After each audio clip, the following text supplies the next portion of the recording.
RSK news India TV, जिद हमारी सच। मलकाना हक नहीं तो वोट नहीं, मलकाना हक नहीं तो वोट नहीं, मलकाना हक नहीं तो वोट नहीं। वोट का बहिष्कार करेंगे, वोट का बहिष्कार करेंगे। नमस्कार, आपका स्वागत है RSK न्यूज। डैम उत्तराखंड और उत्तर प्रदेश के पहले उत्तराखंड जो है उत्तर प्रदेश में हुआ करता था 1962 तक, लेकिन लगभग ये 2000 सन से जो है सब जो है उत्तराखंड और उत्तर प्रदेश अलग अलग हुए हैं।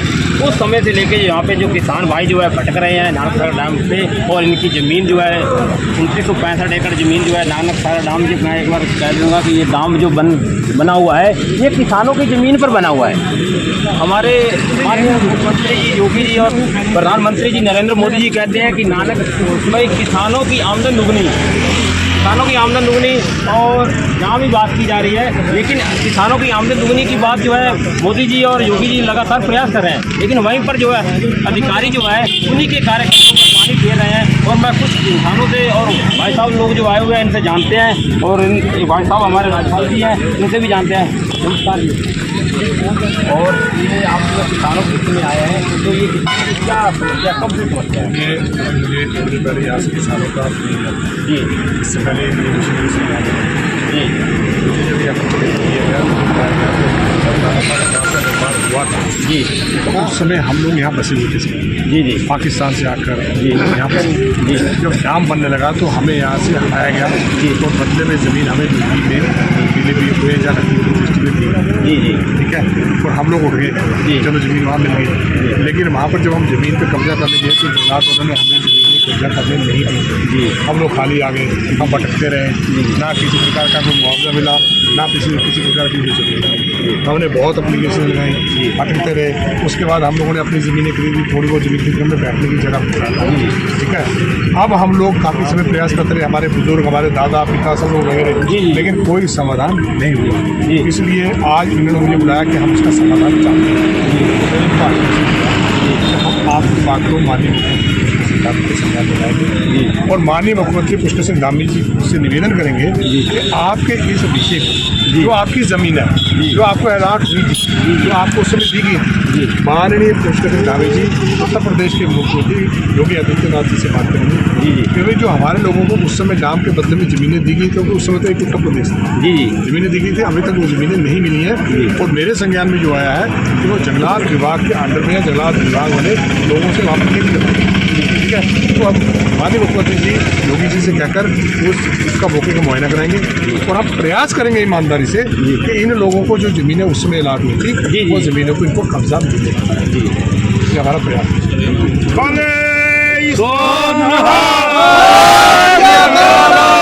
योगी जी और हमारे मोदी जी जो है किसानों के लिए आमदन दुगनी की बात कर रहे हैं, लेकिन ये इसमें आपको किस पे लगता है डाउट है, क्योंकि ये जो ये मोदी जी आए 2014 में, जी, योगी जी आए उनके बाद, जी, जी, जी, उनके आने के बाद ही तो यही नारा लगा कि हम किसानों की आय को दुगना करेंगे। जी, जी, उससे पहले जो सरकार थी उन्होंने कभी कहा नहीं, जी, नहीं दुगना करने का भुगतान नहीं होता था जी, और 6 महीने धान का भुगतान नहीं होता था जी, और 6 से 8 महीने गेहूँ का भुगतान नहीं होता था जी। और उस समय जो इससे पहले मुख्यमंत्री थे कांग्रेस सरकार में, तो माननीय हरीश रावत जी, वो कहते हैं मिल से चीनी ले जाओ और बेच लो, अपनी पेमेंट ले लो। अच्छा जी, ये हालात थे। उनके आने के बाद समय से यहाँ पर भुगतान होना शुरू हुआ। आपके संज्ञान में एक विषय उठा जी, जब जिस दिन मोदी जी यहाँ के प्रधानमंत्री बने जी, उस समय जो 1280 रुपया रेट था, जो MSP था गेहूं का, अच्छा जी, आज गेहूं का रेट है 2200 कुछ रुपये, जी, जी, 1000 के आसपास का उसमें इजाफा हुआ है।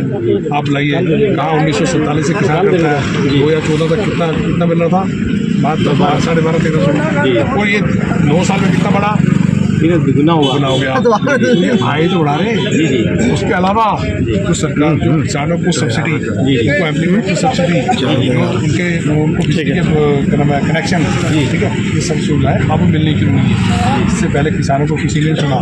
और आपके विषय में, आपके संज्ञान में एक विषय और डाल दूँ, जितनी भी पूर्व की सरकारों के समय में चीनी मिलें बंद हुई, बेशक वो मझोला की चीनी मिल, मायावती के समय बंद हुई तो नहीं चली, काशीपुर की चीनी मिल कांग्रेस की सरकार में बंद हुई, नहीं चली, जी तो वो आपकी क्या नाम है, गदरपुर की चीनी मिल हरीश रावत जी ने बंद की, नहीं चली। सितारगंज की चीनी मिल हमारी सरकार के कार्यकाल में कोई टेक्निकल कारण बंद हुई थी, लेकिन चलाई फिर हमारी सरकार ने। ये भी इतिहास है। जी हम काम को करते हैं, उसको रोकते नहीं हैं। जी वर्तमान में जो हमारे मुख्यमंत्री पुष्कर सिंह धामी जी हैं, उनका फोकस जय जवान जय किसान पे है, क्योंकि वो भी एक आर्मी के एक फौजी के बेटे हैं। तो उनका पूरा ध्यान है कि हम किसानों के हित में क्या कर सकते हैं। अभी किसानों के मुद्दे चल रहे हैं, भाजपुर में 20 गांव का मैटर चल रहा है। जी मुख्यमंत्री जी ने अभी हमारा सिख सम्मेलन हुआ था, जी उन्होंने इतना आश्वासन दिया कि मैं आपका ऐसा काम करूंगा जी कि पूरी जिंदगी आपको परेशानी होना पड़ेगा, कोर्ट कचहरी में नहीं जाना पड़ेगा। मैं इसका पुख्ता समाधान चाहता हूँ। अब ये विषय जब हमारे पास आया है तो हम जल्दी हो सकता है कल ही, जी क्योंकि मुझे कल देहरादून जाना है, मुझे अगर टाइम मिलेगा, मौका मिला मुख्यमंत्री जी से वार्ता करने का, तो मैं मुख्यमंत्री जी के संज्ञान में इस विषय को डालूंगा कि हमारे जो किसान उत्तराखंड में रह रहे हैं, उनको बदले में जमीनें यूपी में मिली, लेकिन यूपी में जमीनों को कब्जा नहीं दी गया। तो आप प्रयास करिए तो उनको वहाँ पर कब्जा दिला दें। ये मेरा प्रयास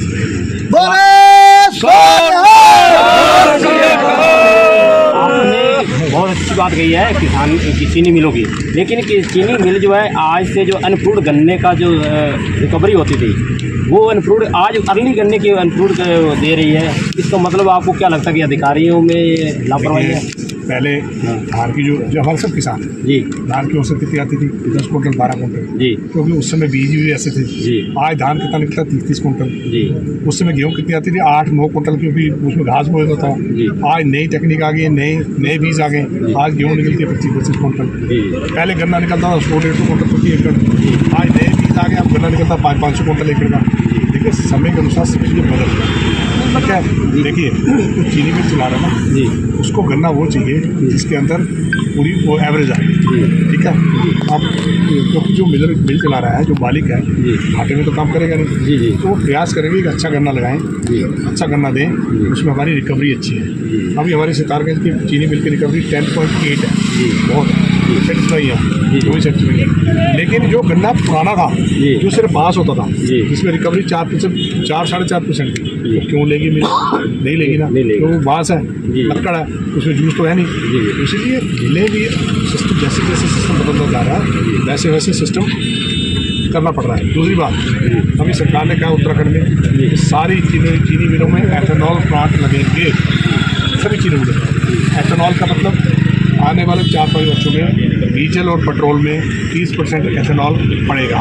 उससे एक काम होगा, डीजल और पेट्रोल के दाम कम हो जाएंगे, नंबर 1। नंबर 2, जो किसान का रॉ मटेरियल है, चाहे वो गन्ने की खोई है, चाहे उसका पराल है, सारा बिकेगा। किसको लाभ होगा? किसानों को।